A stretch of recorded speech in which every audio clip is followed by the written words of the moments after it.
We're in the middle of a vast ecological emergency. We're looking at starvation. I mean, think about that. Wildfires in the Arctic. It's not going to be too long until it comes for everybody. You can't sort this one out by being the world's best recycler or taking shorter showers. I'm afraid the sort of traditional methods of campaigning that we've been using haven't kind of delivered that sense of urgency yet. So what Extinction Rebellion is doing is creating disruption in society so that people start attending to the issue. It is a peaceful, non-violent movement for civil disobedience. The best thing I could do was to be out there demanding radical change. Extinction Rebellion's entire focus is about reweaving the 100%, the whole human family. This is not even about future generations anymore. This is about us and whether we get to have a future. We need everyone's hands on deck and bodies on the line in order to stop these catastrophic possibilities from coming to fruition. Climate change is happening faster than even scientists had thought possible. Scorching heat waves, ferocious storms, torrential downpours. This is the issue of our time. There will be climate refugees, even here in Britain. Nothing like this has ever happened before. We're evidently chapter 1. Today, Mr. Speaker, this House must declare an environment and climate emergency. We have no time to waste. We are living in a climate crisis that will spiral dangerously out of control unless we take rapid and dramatic action now. This is no longer about a distant future. We're talking about nothing less than the irreversible destruction of the environment within our lifetimes of members of this House. Young people know this. They have the most to lose. I was, like many members of this House on all sides, deeply moved a few weeks ago to see the streets outside this Parliament filled with colour and noise by children chanting, "Our planet, our future." For someone of my generation, it was inspiring, but also humbling that children felt they had to leave school to teach us, adults, a lesson. The truth is, they are ahead of the politicians on this, the most important issue of our time. We are witnessing an unprecedented upsurge of climate activism, with groups like Extinction Rebellion forcing the politicians in this building to listen. For all the dismissive and defensive column inches the protesters have provoked, they are a massive and, I believe, very necessary wake-up call. Today, we have the opportunity to say, we hear you.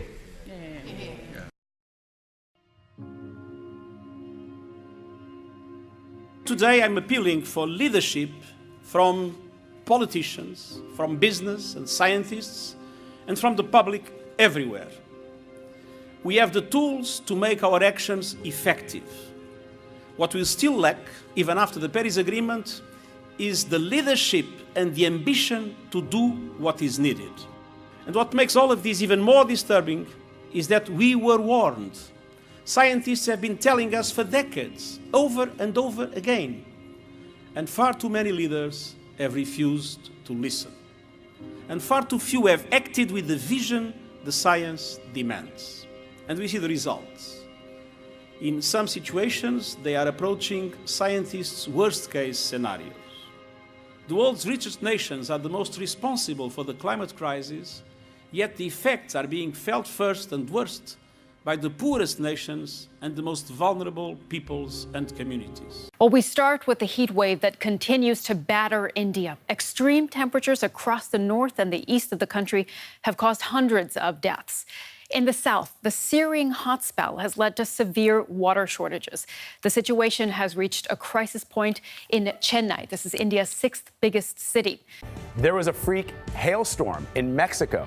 It dropped about 5 feet of ice pellets yesterday north of Mexico City. Look at these images. This. 5 feet. 5 feet. Cars were absolutely buried. Nearly 200 homes and businesses reported damage from the hail.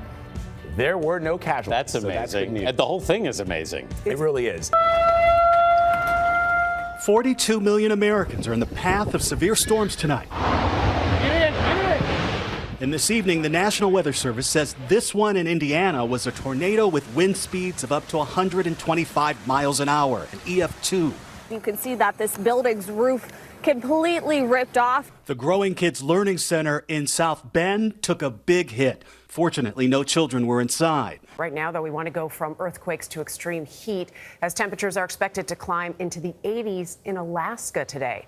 That's actually a slight dip from the record-breaking 90 degrees that made lakes and ponds a go-to destination and broke records in Anchorage and 2 other cities on the 4th of July. Millions of people here in Europe have been sweltering in this summer's second extreme heat wave, and across the continent, records are being broken. A wall of hot Saharan air trapped over northwestern Europe is the cause of these record highs. Let's take a closer look now. Germany is at 42.6 degrees Celsius. The temperature's continuing to rise. The Netherlands, 40.4. Belgium, 40.6. And if you look at France, they're at 42.6 degrees. Now that represents a shattering of the old record by more than 2 degrees. In a moment, we'll be talking to a climate scientist who says this could be the new normal. Tonight in the Bahamas, a life-threatening storm surge sweeping across the island nation. This is very deep water. The storm came ashore on the Abaco Islands on Sunday.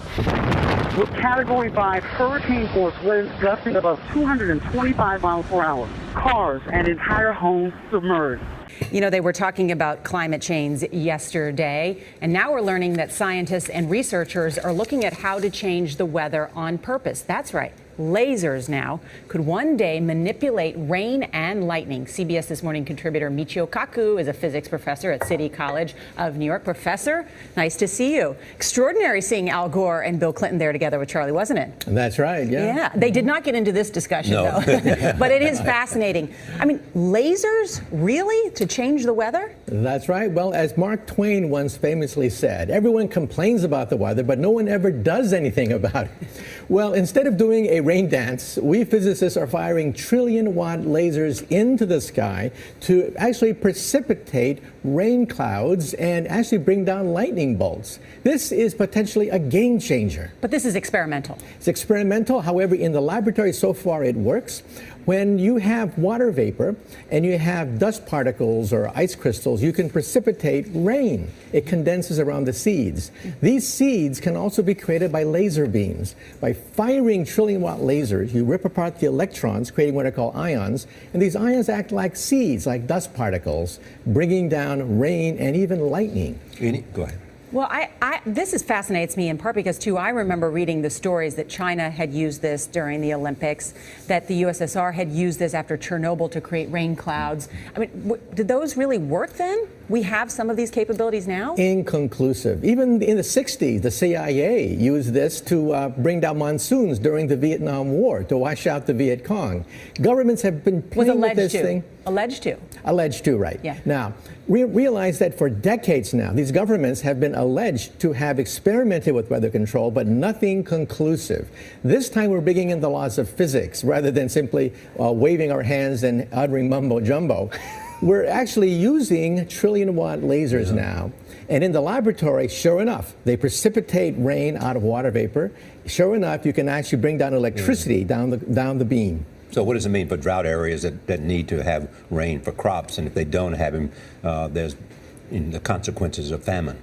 Well, the bad news is if it's a clear blue sky, it's not going to do anything at all because it only takes water vapor that's already in the air and condenses it.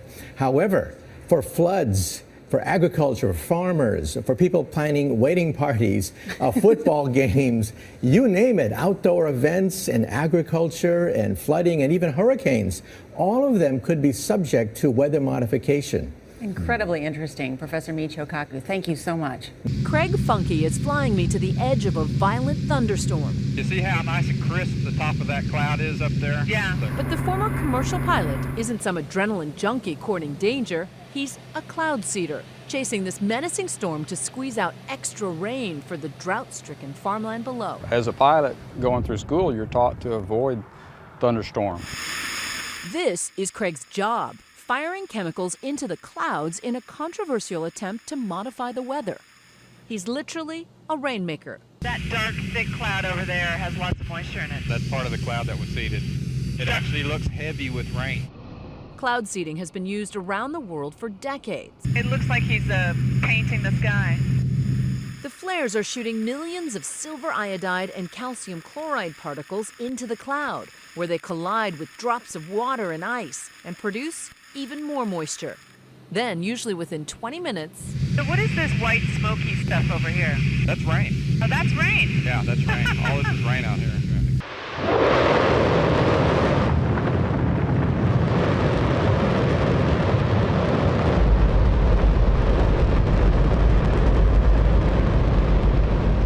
Don't worry if you can't hear what I'm saying. I couldn't even hear myself. This is the loudest sound you could possibly conceive. And, as it turns out, the cleanest.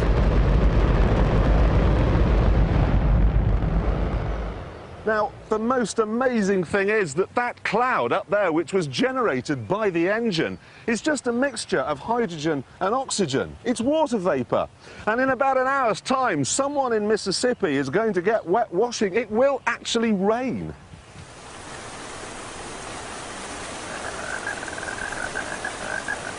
I told you! It's raining! That's unbelievable! Oh. NASA's playing God. It's making its own weather. Now let's look at what the Bible and Spirit of Prophecy has to say about these things. And I will punish the world for their evil, and the wicked for their iniquity. And I will cause the arrogancy of the proud to cease, and will lay low the haughtiness of the terrible. Therefore I will shake the heavens, and the earth shall remove out of her place, in the wrath of the Lord of hosts, and in the day of his fierce anger. And there shall be signs in the sun and in the moon, and in the stars, and upon the earth distress of nations, with perplexity, the sea and the waves roaring. Men's hearts failing them for fear, and for looking after those things which are coming on the earth, for the powers of heaven shall be shaken. For nation shall rise against nation, and kingdom against kingdom, and there shall be famines and pestilences, and earthquakes in divers places. But he that shall endure unto the end, the same shall be saved. The Lord is teaching men that there are limits to his forbearance, in fires, in floods, in earthquakes, in the fury of the great deep, in calamities by sea and by land. The warning is given that God's Spirit will not always strive with men. The enemy has worked, and he is working still. He is come down in great power, and the Spirit of God is being withdrawn from the earth. And these very things will increase until the close of this earth's history. The religious world too is to be terribly shaken, for the end of all things is at hand. Before the Son of Man appears in the clouds of heaven, everything in nature will be convulsed. Satan works through the elements also to garner his harvest of unprepared souls. He has studied the secrets of the laboratories of nature, and he uses all his power to control the elements as far as God allows. Even now he is at work, in accidents, in calamities by sea and by land, in great conflagrations, in fierce tornadoes and in terrific hailstorms, in tempests, floods, cyclones, tidal waves and earthquakes. In every place and in 1,000 forms is Satan exercising his power. He sweeps away the ripening harvest, and famine and distress follow. He imparts to the air a deadly taint, and thousands perish by the pestilence. These visitations are to become more and more frequent and disastrous. Destruction will be upon the inhabitants of the world. The beasts of the field will groan, and the earth will languish. And then the great deceiver will persuade men that those who serve God are causing these evils.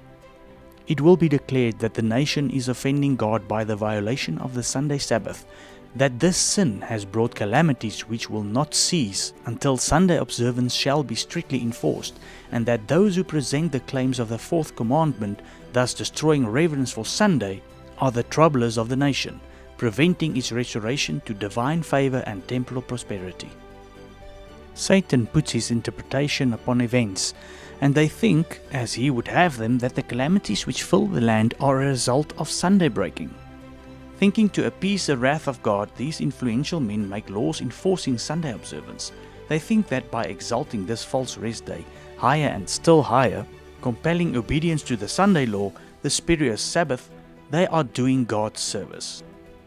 Those who honor the Bible Sabbath will be denounced as enemies of law and order, as breaking down the moral restraints of society, causing anarchy and corruption, and calling down the judgments of God upon the earth. From what we have just read, is there anything that we, as humans, can do to stop these things? The answer is no. God has told us beforehand that these things were going to happen. Can we now go on and live the way we want and not care about the environment? No. But our focus must shift from the worldly view of all these things to what God tells us. We have to know that the dragon, or Satan, is behind everything, and that he is causing his agents, namely the beast Antichrist system with its leader the Pope, the image of the beast America, and apostate Protestant churches, to carry out his plans. We must persevere and focus on Jesus. We must not panic blindly and uninformed along with the world. So now let's have a look at what the Pope has to say about all these climate calamities.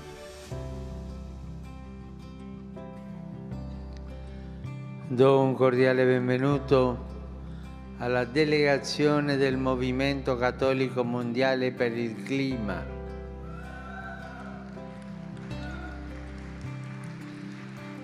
E li ringrazio per l'impegno a curare la nostra casa comune in questi tempi di grave crisi socioambientale.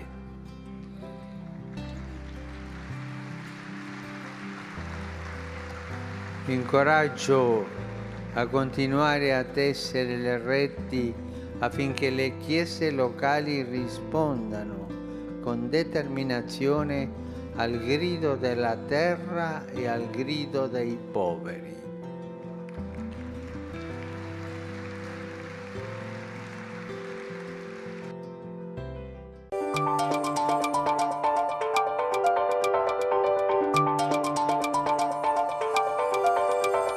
Pope Francis has just released his new encyclical on the environment, Laudato Si.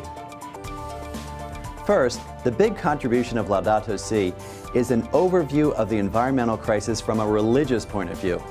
Until now, the dialogue about the environment was framed mainly with political, scientific, and economic language. Now, the language of faith decisively enters the discussion. Fourth, against those who argue that a papal encyclical on the environment has no real authority, Pope Francis explicitly states that Laudato Si is now added to the body of the Church's social teaching. It continues reflection on modern-day problems that began with Leo XIII's encyclical Rerum Novarum on capital and labor in 1891. Fifth, discussions about ecology can be grounded in the Bible and church tradition. In Chapter 2, Pope Francis introduces the Gospel of Creation, in which he leads readers through the call to care for creation that extends as far back as the book of Genesis, when humankind was called to till and keep the earth. And finally, this encyclical is addressed to everyone on the planet and calls for a new way of looking at things. We face an urgent crisis when the earth has begun more and more to look like, in Pope Francis's vivid language, an immense pile of filth. Still, the document is hopeful, reminding us that because God is with us, all of us can strive to change course. We can move towards an ecological conversion in which we can listen to the cry of the earth and the cry of the poor. To use religious language, what the Pope is calling for is conversion.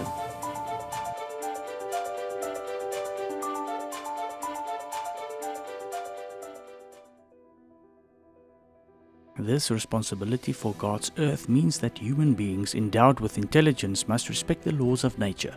Along these same lines, rest on the seventh day is meant not only for human beings but also so that your ox and your donkey may have rest. All it takes is one good person to restore hope. The biblical tradition clearly shows that this renewal entails recovering and respecting the rhythms inscribed in nature by the hand of the Creator. We see this, for example, in the law of the Sabbath. On the seventh day, God rested from his work. He commanded Israel to set aside each seventh day as a day of rest, a Sabbath. On Sunday, our participation in the Eucharist has special importance. Sunday, like the Jewish Sabbath, is meant to be a day which heals our relationships with God, with ourselves, with others, and with the world. The law of the weekly rest forbade work on the seventh day, so that your ox and your donkey may have rest. And so the day of rest, centered on the Eucharist, sheds its light on the whole week and motivates us to greater concern for nature and the poor. Clearly in this encyclical, the Pope refers to the Sunday as the day of rest, and that we have to keep Sunday to fight climate change. The dignitaries of church and state will unite to bribe, persuade and compel all classes to honor the Sunday. Political corruption is destroying love of and regard for truth, and in order to secure public favor, legislators will yield to the popular demand for a law enforcing Sunday observance. In the soon coming conflict, we shall see exemplified the prophet's words, and the dragon was wroth with the woman, and went to make war with the remnant of his seed, which keep the commandments of God and have the testimony of Jesus Christ. Revelation 12:17.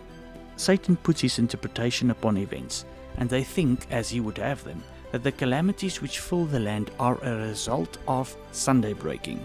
Thinking to appease the wrath of God, these influential men make laws enforcing Sunday observance. They think that by exalting the false rest day higher and still higher, compelling obedience to the Sunday law, the spurious Sabbath, they are doing God's service. Those who honor the Bible Sabbath will be denounced as enemies of law and order, as breaking down the moral restraints of society, causing anarchy and corruption, and calling down the judgments of God upon the earth. Let us quickly sum up. According to the world, all the calamities that's hitting the earth, earthquakes, hurricanes, tornadoes, everything is being caused by climate change. The Pope, in his encyclical Laudato Si', urges the world to keep Sunday as a day of rest to combat these climate change calamities. According to the Bible and spirit of prophecy, God has told us that these things are going to happen. And as we have read, God has told us that the people keeping the true Sabbath and the commandments of God will be accused that these calamities are as a result of them breaking the false Sunday Sabbath. Now let's take a look at what's happening around the world with this climate saga. And I will give children to be their princes, and babes shall rule over them, and the people shall be oppressed, every one by another, and every one by his neighbor. The child shall behave himself proudly against the ancient, and the base against the honorable. As for my people, children are their oppressors, and women rule over them. O my people, they which lead thee cause thee to err, and destroy the way of thy paths. My name is Greta Thunberg. I am a climate activist from Sweden, and for the last 9 months I have been school striking for the climate every Friday in front of the Swedish Parliament. We need to change the way we speak about the climate crisis, and we need to call it what it is, an emergency. We are Homo sapiens, of the family Hominidae, of the order Primates, of the class Mammalia, of the kingdom Animalia. We are a part of nature. We are social animals. We are naturally drawn to our leaders. During the last months, millions of children have been school striking for the climate, gaining lots of attention for the climate crisis. But we children are not leaders, nor are the scientists, unfortunately. This is above all an emergency, and not just any emergency. This is the biggest crisis humanity has ever faced. This is not something you can like on Facebook. For too long, the people in power have gotten away with basically not doing anything to stop the climate and ecological breakdown. They have gotten away with stealing our future and selling it for profit. But we young people are waking up. And we promise we will not let you get away with it anymore. Thank you.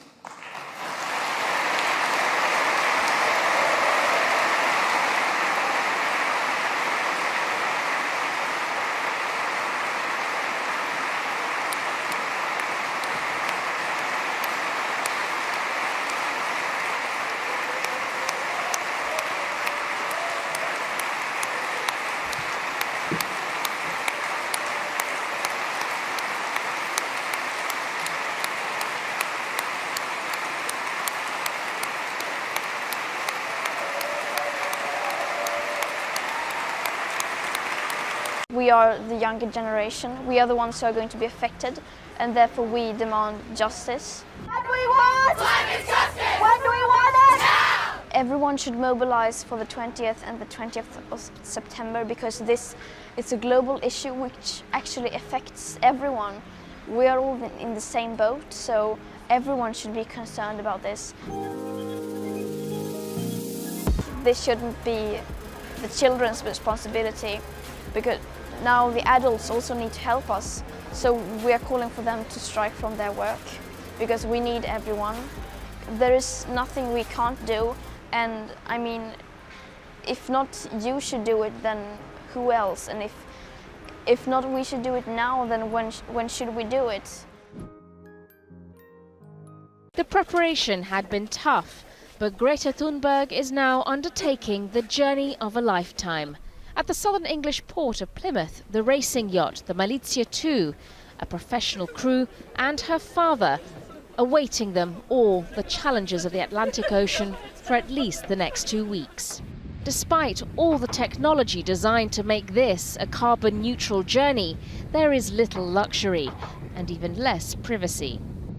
This teenager, who has become a beacon for so many young climate crisis activists, now prepared to brave the challenges of the open ocean in the hope that her message will be heard and understood. Greta Thunberg's trip across the Atlantic is expected to take 2 weeks. She aims to be in New York for the next month's UN Climate Action Summit. But the crossing won't be easy. August is peak hurricane season. After New York, Thunberg says she'll travel by train and bus to Canada and Mexico. She also plans to attend the annual UN Climate Conference in Santiago, Chile in December. And Thunberg is doing this despite the criticism and vitriol she has experienced from climate change deniers. I'm not concerned about reactions. What I'm concerned about is whether we will do something or not, whether the people in power will react and act with necessary force. It's taken the determination of one 16-year-old schoolgirl to spark off a global movement where Greta Thunberg has been urging politicians to do something more than say the right words, but to put it into action as well.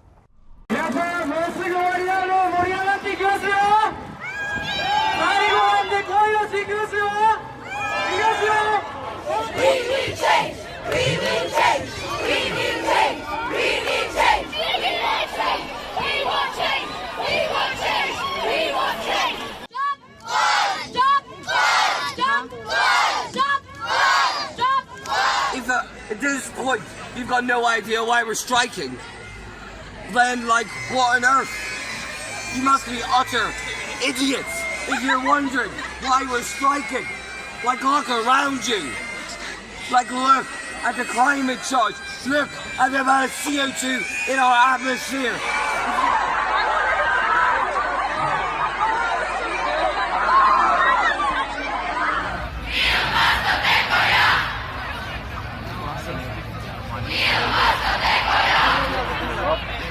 We are in Geneva, Italy, protesting against climate change because politicians today are not willing to do enough about it. So we're taking to the streets to fight for our futures and for those who are suffering from the consequences of climate change today.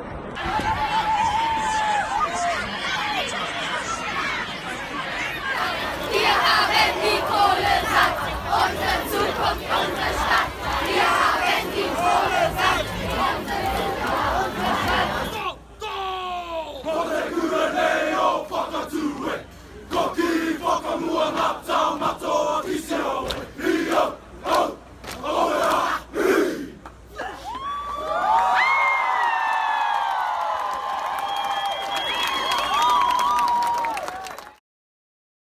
Today, we spend the hour with Greta Thunberg, the 16-year-old Swedish climate activist who's inspired millions across the globe.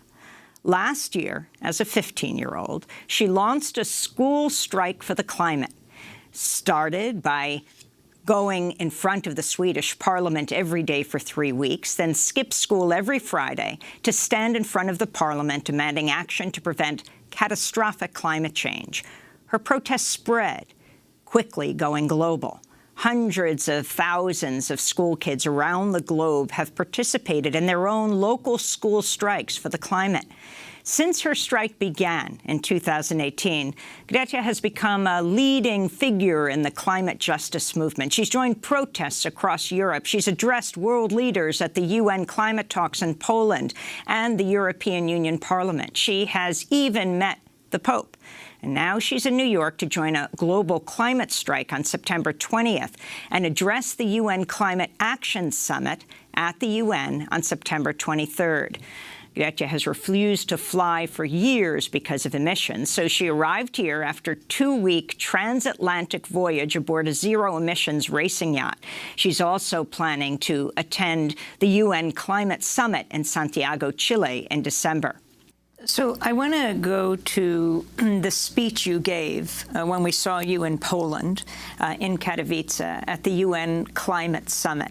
This is a clip of what you had to say to the UN Secretary General and all those who were gathered for the UN Climate Summit, for the COP. Today we use 100 million barrels of oil every single day. There are no politics to change that. There are no rules to keep that oil in the ground. So we can no longer save the world by playing by the rules, because the rules have to be changed. So we have not come here to beg the world leaders to care for our future. They have ignored us in the past and they will ignore us again. We have come here to let them know that change is coming, whether they like it or not. The people will rise to the challenge. And since our leaders are behaving like children, we will have to take the responsibility they should have taken long ago. Thank you. Let's talk about visiting the Pope, what that meant to you and what the Pope has said about the climate crisis and what you said to him. Yes, I mean, he has been pretty outspoken about this. So I think that is good that he's talking about this, and he was very supportive, and he said that I should continue doing this, and so yeah, it was incredible to meet him, of course, and I was very honored to have the chance to do that and to speak to him. So Greta Thunberg, I want to talk about the movements all over the world that you are very much a part of and are inspiring. When you went to Britain, you spoke in the British Parliament, but you also spoke at an Extinction Rebellion protest, and we want to play a clip. We are now facing an existential crisis, the climate crisis and ecological crisis. which have never been treated as crisis before. They have been ignored for decades. And for way too long, the politicians and the people in power have gotten away with not doing anything at all to fight the climate crisis and the ecological crisis. But we will make sure that they will not get away with it any longer. Greta, there you are addressing a group at the Extinction Rebellion. That group was just really formulating when we were in Poland. They were there in Britain starting to superglue themselves to places like ExxonMobil headquarters and other places. Can you talk about the significance of this movement? Yes, I mean, the Extinction Rebellion had really had a massive impact, I think, on our debate, especially in Europe, maybe not as much here, but that they are using civil disobedience because they are saying, like, we won't get your attention otherwise. And that is very effective. You just recently tweeted that Amazon workers, 900 of them, based in Seattle, it's the first time ever, they're going to also strike on September 20th. Yeah. What does that mean to you? To me and to the movement, it means incredibly much because we have lots of unions who are planning to strike. So, I mean, adults striking from their work, and that is so incredibly important to show that this is such, and this is not just for children or teenagers, this is for everyone. And what we are doing, we are not, of course, I mean, we are striking to disrupt the system, to create attention. So let's talk about what you're doing in these coming days. You're heading down to Washington, D.C., the nation's capital. On Friday, what are your plans? That's Friday, September 13th. Yes, on Friday, I am going to, this Friday, the 13th, I am going to join the school strike for the climate outside the White House in Washington, D.C. And do you protest every single week on Fridays? Yes. Wherever you are in the world? Yes, even on the boat. Every week, no matter where I am, on Fridays I will protest and demonstrate for the climate. Outside the parliament or local government building or town hall or anything. So on the 13th, you're doing it in front of the White House. Yes. When you landed last week, you landed on Wednesday evening. Friday, you were in front of the United Nations. Yeah. With those who you inspired who had been protesting in front of the United Nations for many weeks, almost a year. So then talk about the following week, September 20th, what your plans are and what people's plans are around the globe. Yes, on the 20th, we are planning a new global strike, and we call for people of all ages to join us, not just children. Adults are, of course, welcome as well to strike from their work. And so I will be in New York the 20th of September to join the strike here, and then on the 27th there is also a global strike. And finally, your message to young people, people perhaps who don't vote, that's true, but are finding their place in the world. What do you say to them? And you can look directly into the camera. My message to the young people of the world is that right now we are facing an existential crisis. I mean, the climate and ecological crisis, and it will have a massive impact on our lives in the future, but also now, especially in vulnerable communities. And I think that we should wake up, and we should also try to wake the adults up, because they are the ones who their generation is the ones who are mostly responsible for this crisis, and we need to hold them accountable. We need to hold the people in power accountable for what they have been doing to us and future generations and other living species on Earth. And we need to get angry and understand what is at stake, and then we need to transform that anger into action and to stand together united and just never give up.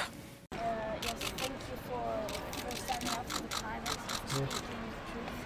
And really, it means a lot. But you continue to walk, okay? Continue, okay? Go ahead. Hi, my name is Greta Thunberg. I'm a climate activist, and I just met with Pope Francis, and he was very kind, and he told us that we should continue like we do now, and he supports the school strike, the big school strike that is happening on May 24th, which also happened to be on the anniversary of Laudato Si. And so I urge you to join the climate strike, and we will take it to the streets, and we will continue to fight for our future until the politicians do something.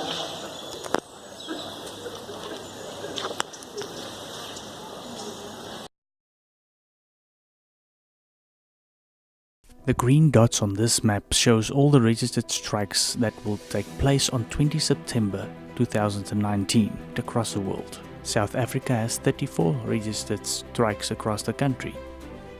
The climate emergency, disruption and rebellion are now a matter of life and death. South Africa is becoming a frontline for the climate crisis. On the 20th of September, the world will be striking in an attempt to force leaders to take more drastic steps in fighting climate change.